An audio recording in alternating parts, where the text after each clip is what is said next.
There are many games that come to mind when you mention underrated racing games, but Crashday isn't one of them. This game is basically dead, has barely any reviews, and overall, not many people know about it. But why? Almost every video on this game is raw gameplay, so I think it's about time that someone takes a deep look into it. Crashday is an action-based survival racing game released in 2006, with weapons, ramps, explosions, and lots of crashing. This video focuses on Crashday Redline Edition, which is an updated version of the original Crashday, so it's basically the same game. Although its very few reviews were negative, the game was barely alive on release and completely died a month later, so is it really that bad? Let's find out. We start with gameplay, physics and handling model, which I think are the most important parts of any racing game, and in Crashday, they were alright for 2006. The handling overall is quite arcadey as you would expect. Your tyres have lots of grip, so you don't need any control on throttle or brakes. Handbrake is used for quick rotation with drifts being short and hard to maintain. However, it is still easy to lose control of your car and spin out. The steering is quite smooth with its sensitivity being adjustable in settings. The biggest problem is, it doesn't apply when counter steering. If you let off, your front wheels almost immediately straighten up. This sudden change of steering results in inconsistent and twitchy handling that is most noticeable at higher speeds. In comparison, the handling in Flatout 2 wasn't great either, but that game put you in slower cars and used strong driving assists. Crashday, however, pushes you to faster and faster cars that go well over 400, making it more difficult and less beginner friendly. To get the best out of it, you have to avoid higher car classes and have a basic understanding of how cars work in racing games, looking at you GameSpot. To help keep these fast cars on the ground over bumps and uneven surfaces, Crashday uses some sort of downforce on each car. It seems a bit excessive, and that is because some of the suspensions in this game seem to decompress way too quickly, resulting in bouncy cars that would have been uncontrollable if it wasn't for this mechanic. The jump physics in this game are much more consistent than Flatout, thanks to having partial control of your car in mid-air. Even though your car is likely to collide with the ground upon landing, it will remain stable and keeps its momentum, most of the time.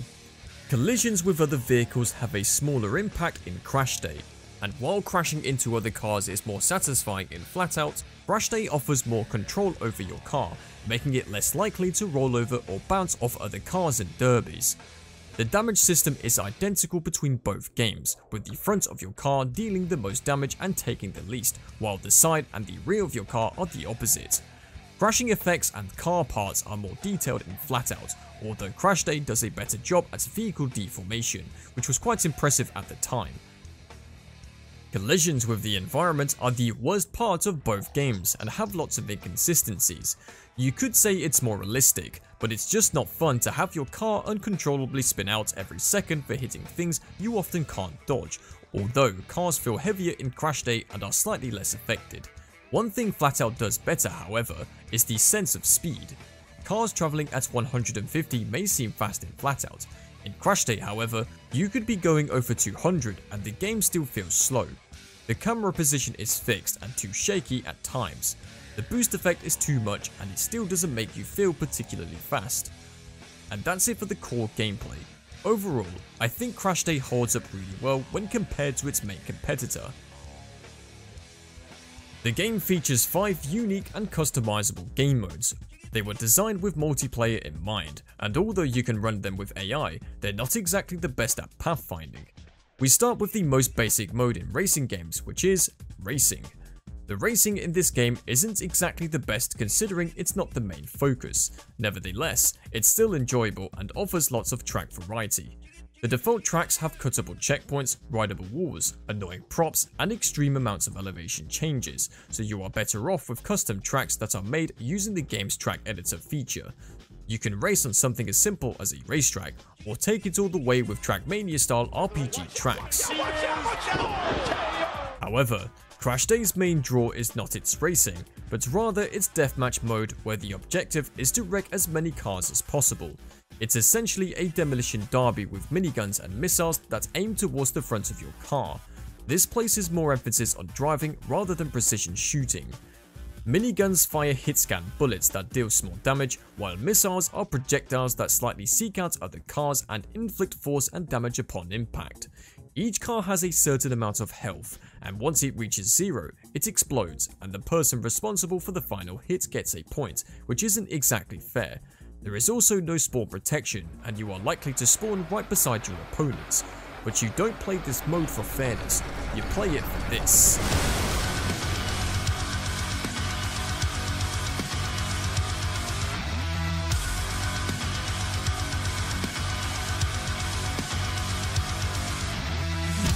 The free-for-all matches are pure chaos, and if you want something more balanced, you could run this mode with teams instead, which significantly lowers the luck factor and makes this mode more competitive.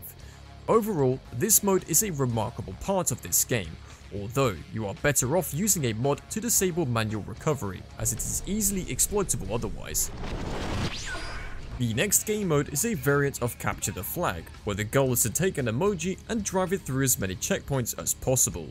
You can take the emoji by picking it up from the ground or by tagging other players, and once you do, you have to avoid everyone else and drive through the checkpoint marked on your minimap to get a point. These checkpoints are scattered throughout the map and are chosen randomly by the game, so you are always on the move. This mode is a lot of fun, maybe even better than Deathmatch. It is a sight to behold when everyone is chasing after one car. And then we have Stunt Show, where the goal is to get as many points by driving through ramps and gaining air. While the idea sounds cool on paper, it all comes down to finding the sets of ramps that give you the most points and repeatedly driving through them. You could make it better with proper maps and airtime as the scoring method, but it's probably the weakest game mode overall. Next up, we have Pass the Bomb. At the start of each round, a random person gets a bomb that can be passed around by tagging other cars. After a set amount of time, the bomb detonates and the person carrying it will receive no points, while others get a point. The catch is, if you were the last person to pass the bomb, you get 3 points, so there is an incentive to get the bomb. This mode is about average with a big risk-reward factor. Those were all the 5 game modes, but there's technically one more called Bomb Run. In this mode, you race with a bomb attached to your car that explodes if you go below a certain speed. The pressure increases as you pass through more checkpoints, making it easier to make mistakes that could knock you out of the race. It's a fun mode, but it could have just been an option with normal racing. And then there are minigames, which are basically a budget version of stunts in Flatout. They don't add much to the game and involve little driving, so I won't go into it. Crashday also offers the ability to save each race and watch them in the replay mode, which I think is a must for any racing game, even though the tools are basic and lack polish. Without mods, Crashday features 13 unique cars. You got front-wheel drive hatchbacks, rear-wheel drive muscle cars, and all-wheel drive trucks and supercars. Each car has 3 main stats: power to weight ratio, crash power, and armor. The game has a car class system, so upgrading these stats will increase the class rating as well.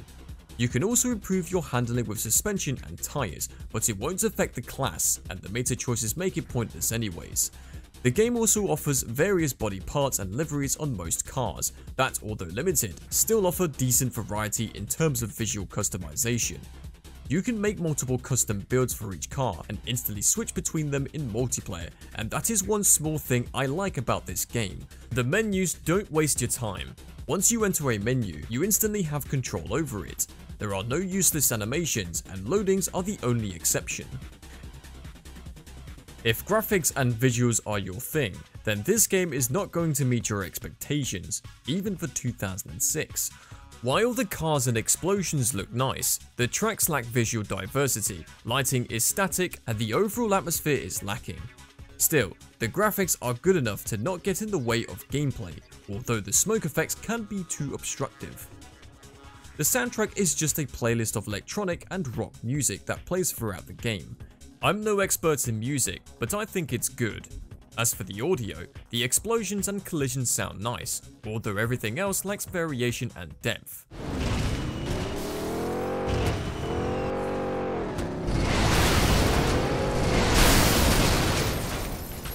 As you already saw, this game lets you down in many ways, but it more than makes up for it with the following feature. Crashday is an extremely moddable game. Even though its community is small, they have made thousands of mods throughout the 17 years of its existence. You can add new maps, props, cars, game modes, audio, tweaks and more. Mods are a key feature and an essential part of this game, adding a lot more variety and extending its playability. The 2017 re-release brought mods to multiplayer and integrated the Steam Workshop, which made installing them much easier. Crashday also features a track editor that allows you to place various props and adjust elevation on a 2D grid. Although it is more basic compared to Trackmania at the time, it still offers a fair amount of variety. There's also a 3D track editor made by the community, which adds some extra features. Crashday was a labour of love for two small studios who poured 7 years in its development, only to see it go unrecognised despite holding up well against its AAA competitors.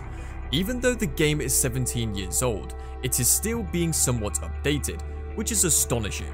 The developers and mod makers aren't making much out of it, and all that effort for a player count that's hardly 2 digits. Any other studio would have abandoned the game shortly after it failed. Crashday, however, is still trying to live on with its outdated game engine. This type of dedication is admirable, so why is this game not more successful? When you open up Crashday for the first time, you don't know where to start. There are no tutorials. What you are meant to do first is to play the career mode, which is only a few hours tops. This game came out during the golden age of racing games, most of which came with comprehensive single player campaigns. This game, however, was built and focused around multiplayer. The career is just a way to unlock cars and learn the game. After that, you are over to the first option in the main menu. Online gaming, especially in racing games, was nowhere near as popular and as accessible as it is today. Although Crashday's multiplayer was good at the time, it does not meet modern day standards. You have to either host or join a game since there is no matchmaking, the player limit is only 8, you can't join mid-game, there is no progression or ranking, and the netcode clearly needs some rework. Eventually, Crashday turned into one of those games that no one is playing, because no one is playing. Everyone I sent this game to had the exact same issue. Even if you find a game, you're likely to be matched against the last remaining hardcore players with thousands of hours into the game. Sounds familiar? In addition to being released at the wrong time, this game had basically no marketing and wasn't really known outside of Russia. Crashday peaked at less than 300 players in the 2017 Steam release and died off very quickly. Still, could be worse. Flatout 4 and Carmageddon had the same fate, so is this genre of racing games dead? The closest modern day equivalents would be Wreckfest and Crossout, both of which are still active years after their release. Even Flatout 2 is still holding on despite not having official servers, so there's clearly some potential to be had here. Crashday Redline Edition is only available on Steam, but on the upside, it can run on pretty much any computer.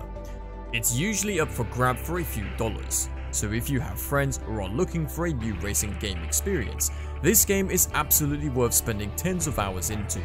Even with all the issues, Crashday still has so much to offer.